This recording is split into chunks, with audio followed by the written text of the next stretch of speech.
bilan lecture et c'est parti. On commence chez Nominobi avec le 7e tome de Colocataires à leur manière. Une série toujours aussi mignonne et détente, très contente de voir les chatons et de voir l'évolution du personnage et de son chat. Leur entente est vraiment adorable, j'adore les chapitres où on voit le récit à travers les yeux du chat qui sont très humoristiques, c'est une super bonne pioche. On passe chez Pika avec les tomes 4 et 5 de Meurtre dans le Décagone qui permettent de terminer ce thriller à moitié un huis clos. J'ai totalement adoré la fin, je n'avais pas du tout vu venir la finalité et je vous avoue que j'ai un coup de cœur pour ce titre, un thriller à suspense que je recommande. Chez Kana ensuite, j'ai lu le second tome de Trapole. On continue de découvrir la déchéance de notre héroïne. Et je dois dire que j'accroche beaucoup, même si elle m'agace beaucoup aussi. Mais ça montre un petit peu la dureté de la vie. Et même si j'ai envie de la secouer et que je ne la trouve pas du tout responsable, j'apprécie ma lecture.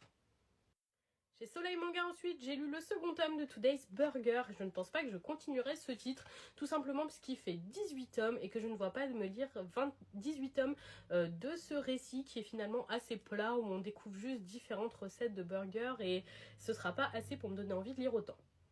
On termine chez Omake avec le premier avant-dernier tome d'Arasaki. Un premier tome plutôt intéressant, même si le titre horrifique est très bizarre et les personnages acceptent assez bizarrement la situation. Je suis quand même curieuse de découvrir la suite.